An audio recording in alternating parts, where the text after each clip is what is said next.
رب زدني علما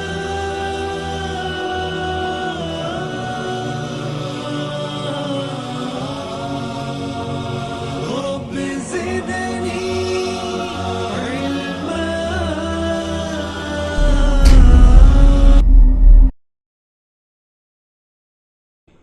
الحديث 17 عن أبي يعلى شداد بن أوس رضي الله عنه عن رسول الله صلى الله عليه وسلم قال: إن الله كتب الإحسان على كل شيء، فإذا قتلتم فأحسنوا القتلة، وإذا ذبحتم فأحسنوا الذبحة، وليحد أحدكم شفرته، وليرح ذبيحته.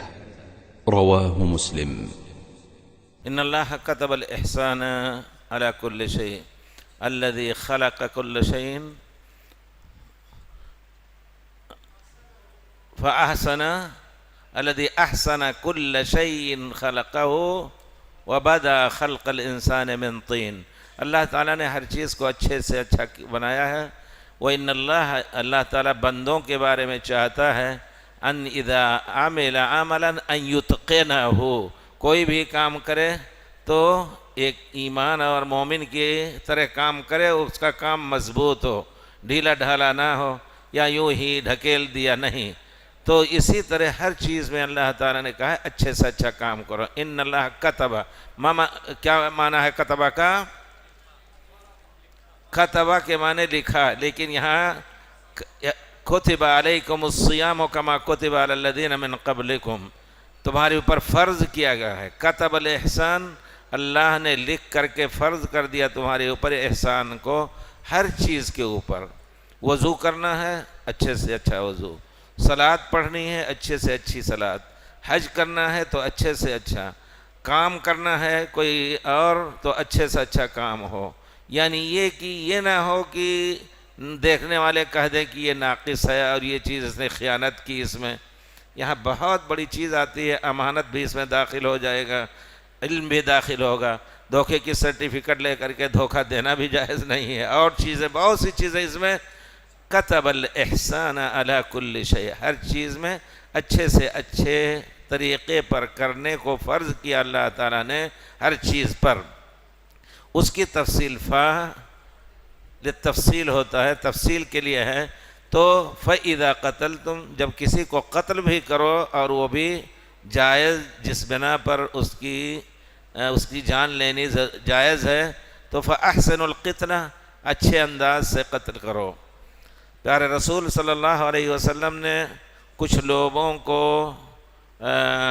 جنگ فتح مکہ کے بعد بہت ہی موذی تھے، ان کو باندھ کر کے آپ نے ان کو مارا.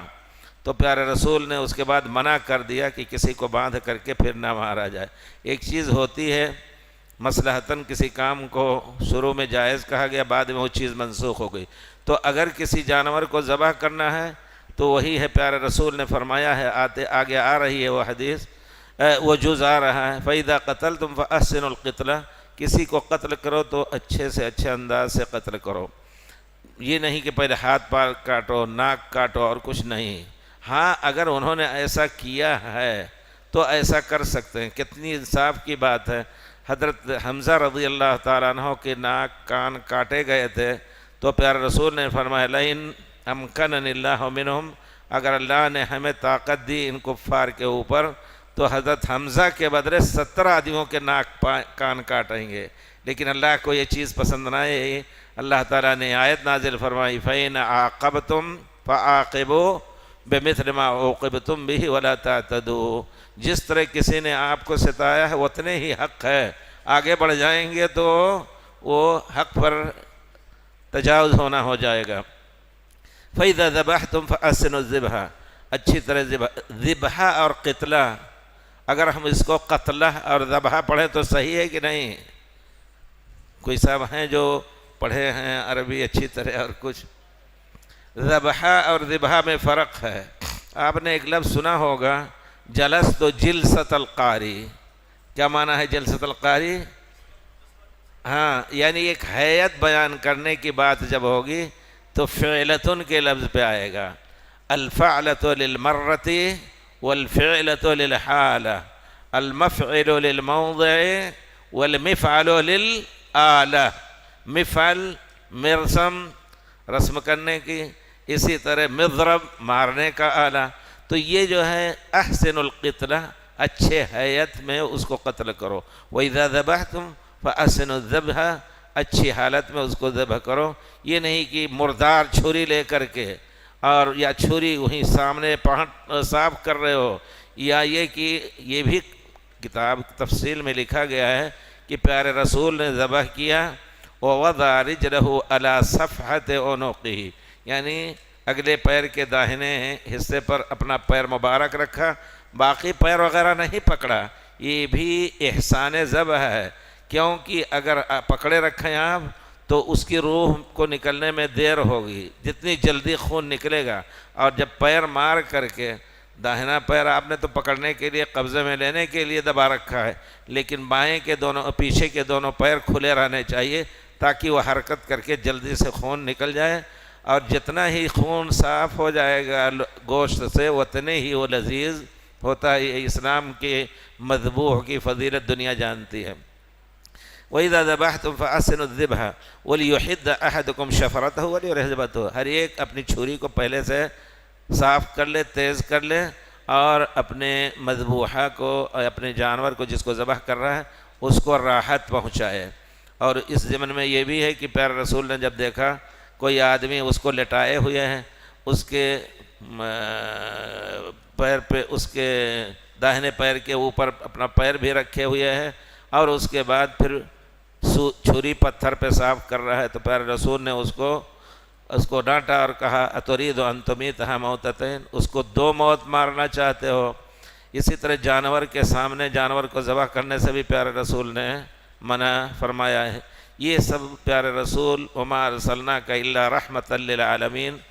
اب کوئی یہ کہے کہ رحمت کا تقاضا یہ کسی جانور کو مارا ہی نہ جائے یا کسی جانور کو ذبح کر کے کھایا نہ جائے، نہیں، رحمت کا تقاضا پیارے رسول صلی اللہ علیہ وسلم اللہ نے جب حلال کیا ہے، خلق لکم ما فی الارض جمیعا، جس چیز کو طیب اور حلال کیا ہے اس کو بھی ہم اچھے انداز سے کھائیں پئیں تو انشاءاللہ اللہ کی مرضی کے خلاف نہیں، یہ رحمت کے خلاف نہیں، بلکہ یہ اللہ نے جب ہمارے ہی ملکیت کے لیے پیدا کیا ہے تو پھر ہمیں اس کے کھانے کا حق ہے. خلق لکم. اسی طرح اللہ تعالیٰ نے اگر کسی غلام کو کسی کے ہاتھ کے اندر رکھا ہے، پیارے رسول نے اس کے ساتھ اچھے سے اچھا معاملہ کرنے کا. یہ نہ کوئی کہے کہ غلام کیوں رکھتے ہو، بلکہ نہیں، رکھو لیکن خادم کو اچھے سے اچھا حق دو. پیارے رسول صلی اللہ علیہ وسلم حضرت انس کو جو درجہ دیتے تھے، کچھ بھی کرتے تھے، کبھی انہوں نے پیارے رسول نے نہیں کہا کیوں ایسا کیا. سبحان اللہ. خدمت رسول اللہ صلی اللہ علیہ وسلم 10 سنین فما قال لي شيء فعلته لما فعلته وما قال لي شيء لما افعله لما لم تفعله. کہ کسی چیز کوئی کام کیا میں نے تو پیارے رسول نے کبھی نہیں کہا کیوں کیا، نہیں کیا تو کیوں نہیں کیا. چھوٹے تھے، 10 سال کی عمر میں پیارے رسول مدینہ پہنچے، اور وہ 10 سال کے تھے تو 20 سال کے ہوئے تو پیارے رسول کا انتقال ہوا. وہ بتاتے ہیں کہ میری ماں نے لا کر کے کہا خویدمکم انس، چھوٹا خادم آپ کو دے رہا ہوں انس کو. تو کہتے ہیں ایک مرتبہ پیارے رسول نے کہا جا کے یہ چیز لے آؤ. گئے تو دیکھا کچھ بچے کھیل رہے تھے، کھیلنے لگے. پیارے رسول کو احساس ہوا، انس گئے نہیں، جا رہا ہوں. دیکھیے، یعنی یہ نہیں کہ پیار سے کہا انس گئے نہیں، کہا جا رہا ہوں. وہاں کھیلنے لگے، دیر کر دیا لیکن ڈانٹا نہیں پیارے رسول صلی اللہ علیہ وسلم. بڑا پیارا موقف ہے جی. تو اللہ تعالیٰ نے یہ رحمت کا ایک پہلو یہ بھی ہے کہ اگر کسی کو واجب القتل واجب الذبح بھی ہے تو اچھے انداز سے ذبح کرو. ذبح کے لیے وہ طریقہ یہ ہے کہ چھری تیز ہونی چاہیے. اس کے علاوہ پیارے رسول سے پوچھا گیا کہ ذبیحہ کے لیے کیا آلہ ہونا چاہیے. پیارے رسول فرمایا ما انہر الدم، لفظ کیا ہے شیخ؟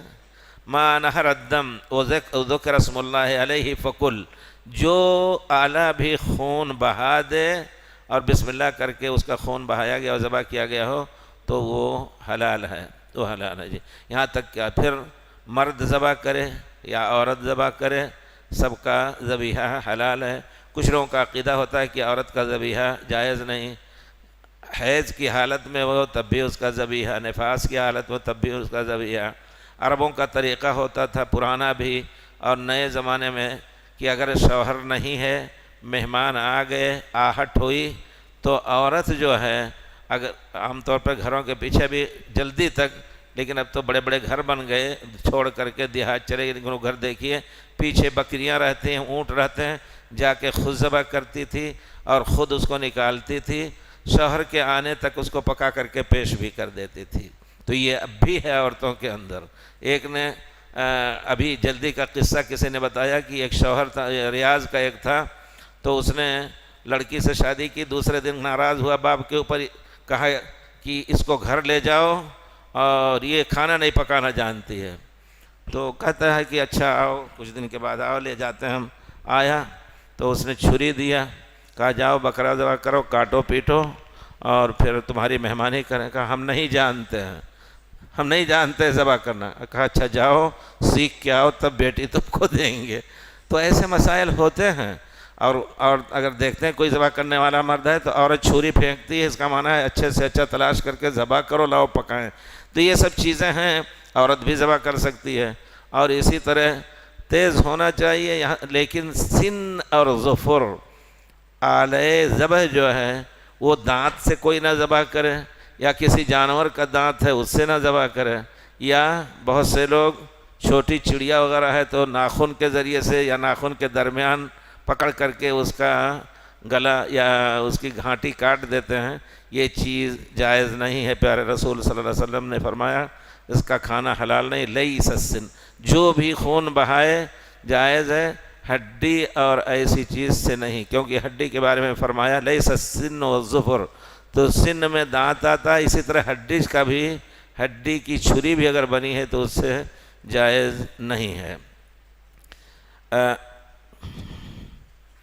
اما السن، پیارے رسول نے دوسری روایت میں فرمایا ہے اما السن فعظم، کیونکہ دانت جو ہے وہ ہڈی ہے، اور ہڈی جو ہے اس کا استعمال استنجا یا کسی ایسی چیز میں جس سے ملوث ہو کرنا جائز نہیں. ایک ہڈی پڑی چمک رہی ہے، اس سے استنجا پیارے رسول نے منع فرمایا ہے. آپ جانتے ہیں حدیث شریف میں کیونکہ پیارے رسول کے پاس جب جن اکٹھا ہوئے تھے، نصیبین کے جن، تو انہوں نے پیارے رسول سے حلال روزی کے بارے میں پوچھا تو کہا تجدون کل عظم ذکر اسم اللہ علیہ. تو مسلمان جن کوئی بھی ہڈی جس جانور پر ذبح کرتے وقت اللہ کا نام لے کر کے ذبح کیا گیا ہے، اس ہڈی کو تم بھرے ہوئے گوشت کے ساتھ پاؤ گے. اس وجہ سے ایک ادب یہ بھی بتایا جاتا ہے کہ ہڈی جو آج کل بڑے بڑے بکرے ذبح ہوتے ہیں، بڑے بڑے اونٹ اور یہ اور وہ، اگر ہڈی صاف بھی ہو گئی ہو تو اس کو ایسی جگہ پہ پھینک دیا جائے جہاں مسلمان جن فائدہ اٹھا سکیں. یہ حقیقت ہے.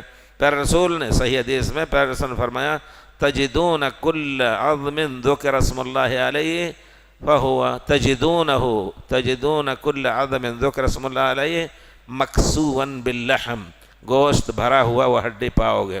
تو اس وجہ سے ہڈیوں کا بھی تھوڑا سا اہتمام چھت پہ ڈال دیجئے، اللہ کے نیک بندے کھا لیں گے انشاءاللہ. اور برے شیطان ایسے جانور کوئی ہڈی کو نہیں کھا سکتے ہیں، اس میں گوشت نہیں پائیں گے جس کو بسم اللہ کر کے ذبح کیا گیا ہو. مزید علماء اور مقررین کے بیانات سننے کے لیے ہمارے YouTube چینل کو سبسکرائب کیجیے. جزاک اللہ.